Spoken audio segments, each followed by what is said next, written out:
Hello everybody and welcome back to ANJ Gaming. This is your host, Andrew. Today I want to talk about 16 cards that I think people are really underutilizing in Commander. Now, the two things that fed into how I determined what cards I was going to use in this list were the EDHREC.com rankings of how many percentage of decks they were in, as well as how little I see them in my own play group. But let's get to the first card here. We have 4. Give me a second to get the camera to focus. There we are. We have Redirect. For 2 blue, instant, you may choose new targets for target spell. Now I realize in blue, for 2 blue mana, or maybe 1 colorless and 2 blue mana, you have the option of countering the spell, but consider this. Opponent A and Opponent B both have big board states. Opponent A is the scariest though, and he goes to cast Murder on one of Opponent B's creatures. But Opponent A's creatures are the ones that really need taken down a notch. Using a counterspell, nothing really changes on the board state, but now they're kind of mad at you. But using Redirect, you are actually able to curve that bullet right back into the face of whatever big old scary thing that he's trying to keep on the board. Next up, we have Into the Wilds. It is 3 and a green for an enchantment. At the beginning of your upkeep, look at the top card of your library. If it's a land card, you may put it onto the battlefield. Now, this is in here for 2 reasons, actually. One, because this can act as mana ramp. I wouldn't really consider it mana ramp.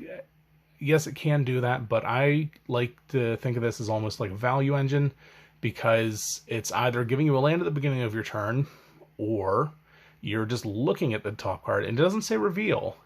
It only technically gets revealed whenever you play, put the land into play, but you don't have to reveal it. So even if you whiff, there's no downside of your opponents knowing what you got going on. Yeah, it's a little slow for green, but in multicolored decks, I'm really surprised it doesn't pop up more. Next up, Draining Welk. 4 and 2 blue for a creature illusion type. It is technically a 1/1. However, it has flash, flying, and whenever it comes into play, counter target spell. Put X +1/+1 counters on Draining Welk, where X is that spell's converted mana cost. Now, if you guys played a couple years ago, and by a couple at this point, I probably mean 5 or 6 or even longer, this card was more or less a staple, but in more recent years, I have not seen it anywhere near as much, and according to EDH Rec, less than 1% of decks play this card. Now, I know looking at it, you kind of have this tendency to, I don't know, maybe want to put it in a flicker deck or have a flicker mechanic out to really take advantage of it, but I don't find that's necessary. It in and of itself is a good enough counterspell. 6 mana for a counterspell is a little cheap, but when you, let's say the biggest spell you're going to counter with it's going to be 4 mana, you now have a 5/5 flyer out of it, it's straight value. And honestly, I'm really surprised more people in my play group or any of the other play groups I'm part of don't use it more. Alright, next up, Manga of Corridor. 1 and 2 white for a legendary creature, human wizard, and he's a 1/1. Well, it's kind of weird seeing a wizard in white. Maybe I'm just drawing a blank on any other white wizards, but, well, that might just be me. But his ability is tap, exile Manga of Corridor and target permanent.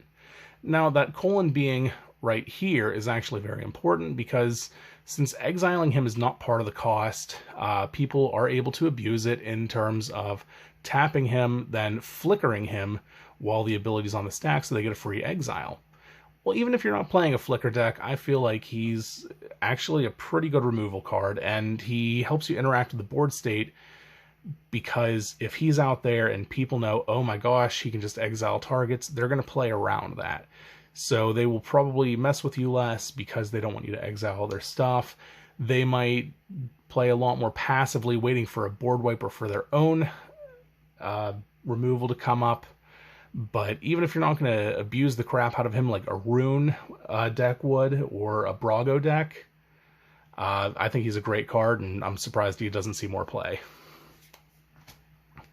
Alright, Luminate Primordial. This is another one that a couple years ago I saw a lot, but lately I think I'm the only person who still plays him. He is 5 and 2 white for a 4/7 vigilance. When he enters the battlefield, for each opponent, exile up to one target creature that player controls, and that player gains life equal to its power. Okay, so it's Swords to Plowshares on a stick. It's an okay sized stick for 7 mana, but you get to hit multiple targets with an exile. Yes, they will gain the life, but that's just a very effective removal, and it's with the prevalence of graveyard shenanigans, I like to call them, just growing lately. I think this guy's pretty worthwhile to be in any white deck. Maybe if it's multicolored, don't focus on it so much. If you can fit them, good. But we're getting to the point where for a lot of these decks, regular board wipes just aren't cutting it. So, next up, Dead Man's Chest. Now I know this is a little bit newer since it's all of from 2018, but I still haven't seen it much. EDH Rec said it's not really used. I think this card's awesome.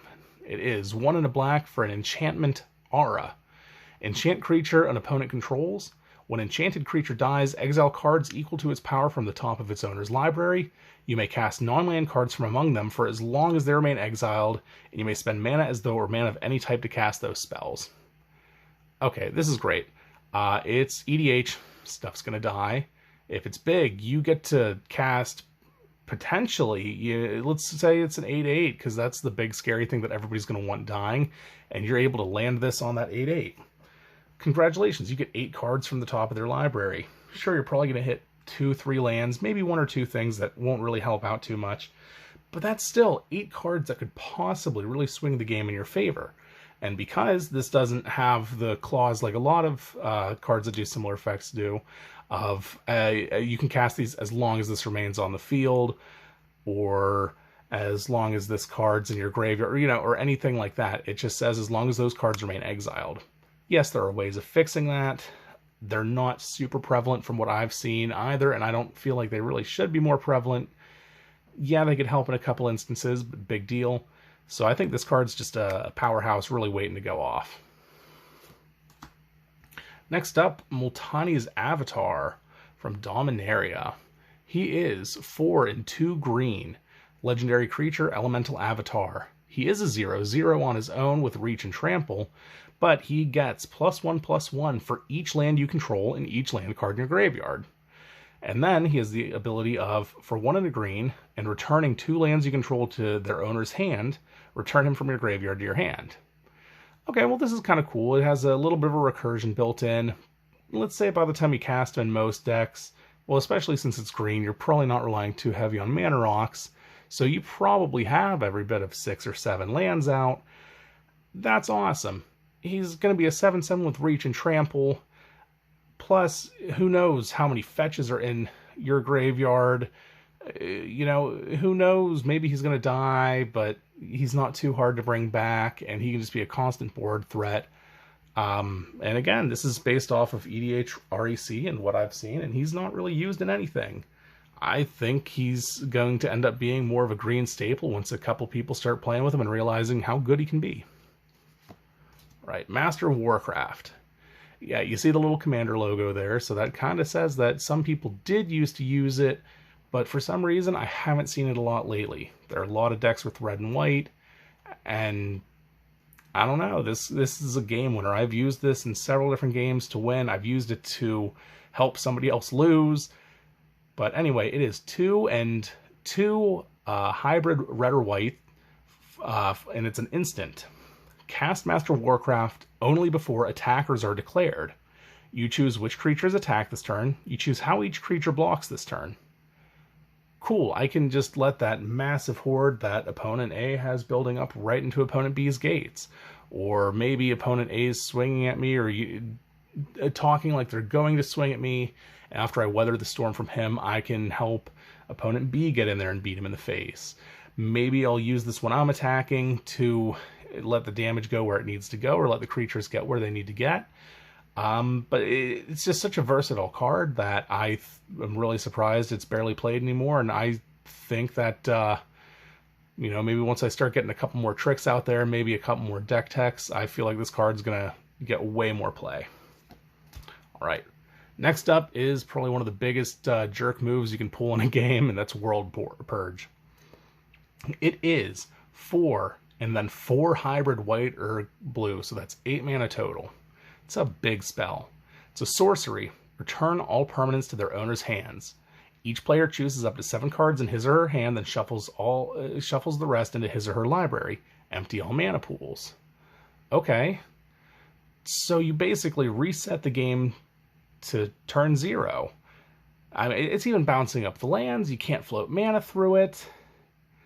But I'll be entirely honest with you. There are a couple times where I honestly have this in the deck just to troll my friends, but there have been a couple times where this has saved games.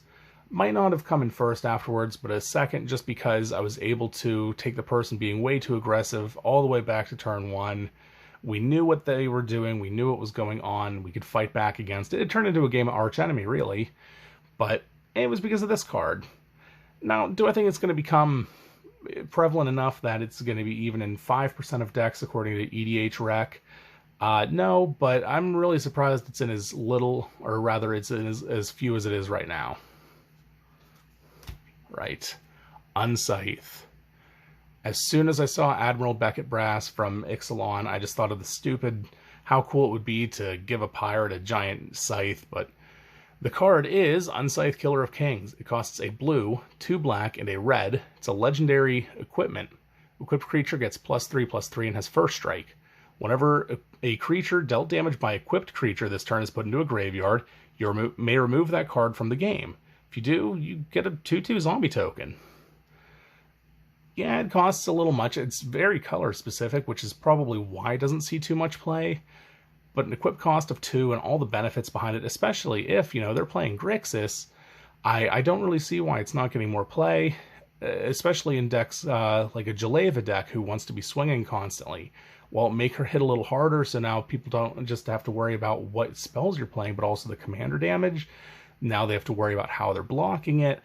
I think it's just a really good quality of life card for Grixis, even if they're not going to try to damage their opponent out. Maybe they're a combo deck, or maybe they're a politics deck, but this kind of gives them a good bit of board presence. So maybe that'll go up, but until it does, I'm going to keep surprising people with it. All right, Wild Ricochet. No matter whether you're playing a spell slingy deck, you're playing a lot of instants and sorceries, I think if you're playing red, you need this card in. It is 2 and 2 red for an instant. You may choose new targets for instant or sorcery, or for target instant or sorcery spell. Then copy that spell. You may choose new targets for the copy. That's amazing. So maybe I'm really far behind, and the green player's popping off of Boundless Realms. Maybe a finale is getting popped off. Maybe there are so many things that could be happening that you can just take advantage of it with this card and really swing the game around. And it does really get kind of filed into a control-y or something, maybe, it's in red and blue because it can do this, and that would help red, and that would help blue. Well, no, it needs to be in just anything that's red, because holy crap, you can win the game with this thing. Anyway, maybe I'm wrong on that. Let me know in the comments if you think I'm overreacting or I'm overhyping this. But I think it's a dang good card. I'm really surprised it's not considered a staple in a lot of play groups. Right. Price of Knowledge is a weird one, but I absolutely love it, and I think a lot of black decks could really benefit from it. It is 6 and a black enchantment. Players have no max hand size, so there's that nice little incentive for your opponents to start getting more cards in their hand. But wait, there's more. At the beginning of each opponent's upkeep, Price of Knowledge deals damage to that player equal to the number of cards in that player's hand. So some people are going to react by trying to dump their hand, so this will do minimal to them, but then they won't pay much attention to you. Other people are going to be reacting by trying to fish through their deck for as many cards as possible because they're looking for that one card, or they're turning it into a race, so it's going to do a lot to them, and then they might start swinging at you. But probably when they realize that they're getting really screwed by it, they're probably going to try and save themselves at that point. But either way, I think it's a dang good card. I think it's going to start seeing more play, and I think it's going to be really fun to play around. It's just, it came out in Commander, I believe that was 2013 is the symbol. So people kind of forgot about it. It came in the weirdest of the decks, or the one that was kind of the weakest in the box, so I understand why it's not, but I don't know. I'd like to see it more, that's for sure. All right, coming into the home stretch, Raska Relic, the beautiful foil you might have seen from my unboxing video. I'll try to hold this so you don't get shined out.